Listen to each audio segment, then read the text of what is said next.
এই যে maxillary sinus তিন কোণা না, ম্যাক্সিলারি সাইনাস এরকম তিন কোণা, এইখানে একবার দেখলাম, এইখানে একবার দেখলাম। এই হচ্ছে আমার পালপেশন। পালপেশনের শেষ ভালো মধ্যে আইব্রো দেখছি কেন, এই যে পুরাটাই হচ্ছে ফ্রন্টাল আর হচ্ছে এরপর এখানে থাকে। নরমালি এই যে ফ্রন্টাল সাইনাস এই একটা ওপেনিং, এই একটা ওপেনিং দেখলাম। এই পয়েন্ট হচ্ছে ভিতরে মিডিয়াল ক্যানভাস মানে চোখের ভিতরে, এখানে একবার এখানে একবার আলাদা আলাদা। নেজাল ব্রিজ দেখি এই এগুলো সবই টেন্ডারনেস থাকে সাইনোসাইটিস। হ্যাঁ, তারপরে কি করলাম আমরা অ্যান্টেরিয়র রাইনোস্কোপি। এই যে টুটিকাম নেজালস্কোপি করলাম অলওয়েজ বাম হাতে এবং ভার্টিক্যালি। তোমরা ট্রান্সভার্স করতে চাও ভার্টিক্যালি থাকবে। আমার লেফট হ্যান্ডে থাকছে, এইটা থাকছে এই বন্ধ। ক্লোজ করে ঢুকাচ্ছি এবং লাইটটা কই থাকবে? লাইটটা কই থাকবে? নোজের ভিতরে। এই যে নাকের ভিতরে যে চুলগুলো থাকে এটা বলে কি ভিব্রিসি। এই ভিব্রিসিতে ব্যথা পাবে। এইজন্য এই যে আমি ঢুকাই এই যে ওপেন করছি, একদম সুন্দর দেখা যাচ্ছে। তারপরে এই যে আমি সেমি ক্লোজ করে বের করছি। সেমি ক্লোজ কেন? পুরো ক্লোজ করলে ভিব্রিসিতে লাগতো, টান খাইতে ব্যথা পাইতো। তাহলে ক্লোজ করে ঢুকাচ্ছি, ওপেন করতেছি, সেমি ক্লোজ করে বের করতেছি। ঠিক আছে, সেমি ক্লোজ করে বের করতেছি। এই হিসেবে আমাদের অ্যান্টিরাইনোস্কোপি। ধরো এই যে একটা তুলা, চোখ বন্ধ, চোখ বন্ধ করতে হবে না, নাক বন্ধ করে দিবা। এক পাশে নাক বন্ধ করে, এই ভালো মতো দেখো, এক পাশে নাক বন্ধ করে দিবা, জোরে শ্বাস ছাড়েন। এই যে বললো, হ্যাঁ, ধরো আবার ছোট্ট তুলা নিবা, আবার নাক বন্ধ করেন, শ্বাস ছাড়েন, এই যে নড়ছে, হ্যাঁ, এইভাবে। তারপর ধরো এটা আতর, চোখ বন্ধ করেন, নাক বন্ধ করে দিলা, আতরের মুখটা তুললা, রাখলা, বন্ধ পান, কিসের বন্ধ? আতর। বন্ধ পান, কিসের বন্ধ? আতর। নেক্সট হচ্ছে আমাদের পোস্টেরিয়র রাইনোস্কোপি। এইটা পুরো ব্যাপার। পোস্টেরিয়র রাইনোস্কোপি, হ্যাঁ, এখন পোস্টেরিয়র রাইনোস্কোপির মেথড। এটা হচ্ছে ধরো কি বললাম, ছোট মিরর আর এখানে একটু বাঁকা, ওইটা তো এরকম হ্যান্ডেল আছে, সেম এরকম হ্যান্ডেল। এইটার মিররটা এতক্ষণ কি ছিল? ডাউনওয়ার্ড, এটা মিররটা আপওয়ার্ড। আমি মেসোফেরিংস এর বল, তুই দেখো মেসোফেরিংস। তাহলে এই যে আপওয়ার্ড ধরতে হবে, এটা তাহলে এটাও প্লেস করতে হবে ওরোফেরিংস, এটাও প্লেস করতে হবে ওরোফেরিংস। কিন্তু এই সময় আমাদের বস না, এই সময় আমাদের হবে টান ডিফারেন্স। হ্যাঁ, সেম, সব সেম, বাকি সব সেম। এটাও গরম করতে হবে, দেখবো কারণ কি মুখের ভিতরে ঢুকে গেলে ভগি হয়ে যাবে। এইখানে টান ডিপ্রেসর থাকবে এখন, হ্যাঁ। তো এটা গরম করলাম, গরম করে আমি নিজে দেখলাম, পেশেন্টকে দেখালাম। তা আমি এই যন্ত্রটা আপনার মুখের ভিতরে দিয়ে আপনার নাকের পিছনে পরীক্ষা করবো। এটা হচ্ছে ইনস্ট্রাকশন। যন্ত্রটা মুখের ভিতরে দিয়ে আপনার নাকের পিছনে পরীক্ষা করবো, আপনার কোনো অসুবিধা হবে না। আপনি নাক দিয়ে শ্বাস নেবেন। কিসে করে দিয়ে শ্বাস নেবেন? Through nose. কেন? নাক দিয়ে শ্বাস নিলে সফট প্লেটের মুভমেন্ট সামনে হয়।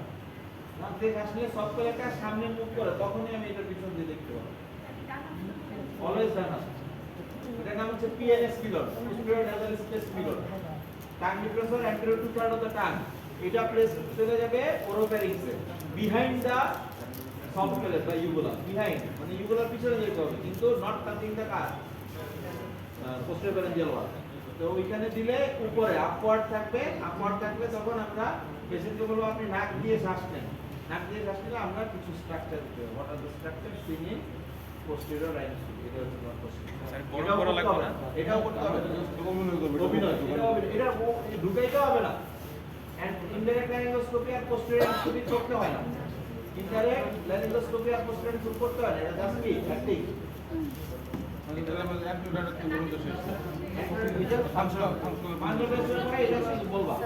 কাউকে যদি আর মানে না করতে পারে, কাউকে বলতে না। পরীক্ষা নিয়ে যদি 2 বছর হয়ে গেছে। স্যার ওইটা যে গরম করি, এটার রিজনটা কি? গরম কেন করি? যে আমি একটু পিছিয়ে আগাও। ঠিক আছে, ল্যাটারালি কি দেখা যায়? মিডিয়ালি কি দেখা যায়? অ্যান্টেরিয়রলি কি দেখা যায়? Terminal posterior, inferior posterior, nasal সেপ্টামের পোস্টেরিয়র, হ্যাঁ, পিছনে ফ্যারিঞ্জিয়াল ওয়ালে কি দেখা যায়? অ্যাডেনয়েড। এগুলো স্ট্রাকচার দেখা যায়।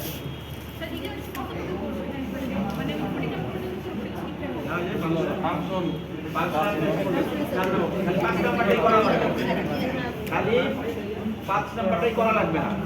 এখন তোমার কোশ্চেন কি করে শুনে যাও এখন একবারে। কোশ্চেন তোমার হচ্ছে তোমার আচ্ছা এই এটা কই ছুটিকামতে দেখতেছি যে আমরা দুইটা জিনিস দেখতেছি, হ্যাঁ। একটা সেপ্টাম আর ল্যাটারাল ওয়াল। সেপ্টাম তো জেএমএস আর ল্যাটারাল কি থাকে? হাইপারট্রফি ইনফিউটার। তাহলে তোমার ডায়াগনোসিস দুইটা, একটা হচ্ছে deviated nasal septum to the left with compensatory hypertrophy ইনফিউটার অন দ্য রাইট। যদি লেফট সাইডে ডেফিনেট অ্যানালাইসিস থাকে তাহলে অপোজিট সাইডে হচ্ছে হাইপারট্রফি এটা এখন দিয়ে ট্রিটমেন্ট কি sir no medical treatment surgical treatment only septoplasty অথবা সার্জিক্যাল রিসেকশন বা এসএমআর অপারেশন উইথ টার্মিনোপ্লাস্টি বা টার্মিনেটেড কার্ডিওগ্রাফি অথবা ইলেক্ট্রোকন্ট্রোলাস এসএমডি সাবমিউকোজাল ডায়াথেরাপি এই হচ্ছে তোমার টার্মিনেটেড ট্রিটমেন্ট তাহলে সেপ্টোপ্লাস্টি এসএমআর ডিফারেন্স বলো কোনটার কমপ্লিকেশন বেশি কি কি কমপ্লিকেশন 7টা complication haemorrhage haematoma abscess perforation suppurative deformity সাইনোলাস ডিফর্মিটি সাইনিকিয়া এই 7টা তাহলে স্যার রাইট নোজে ডিএনএস থাকে তাহলে স্যার লেফট সাইডে হাইপারট্রফি অপোজিট সাইডে কম্পেনসেটরি এটাও জিজ্ঞেস করো কম্পেনসেটরি কেন বললাম এটা কি ধরনের ফিজিওলজিক্যাল না প্যাথোলজিক্যাল ফিজিওলজিক্যাল কারণ কি রুমি স্পেস একদিকে বেঁকে গেছে হার্টলি তাহলে অপোজিট সাইডে জায়গা খালি হয়েছে এইজন্য এই পাশে ব্রিদিং বেশি হয়েছে ওয়ার্কিং বেশি করতে হয়েছে এইজন্য এটা কি কম্পেনসেট করে বড় হয়ে গেছে মিউকোজা টার্মিনেটেড মিউকোজা বড় হয়ে গেছে বুঝছো ওকে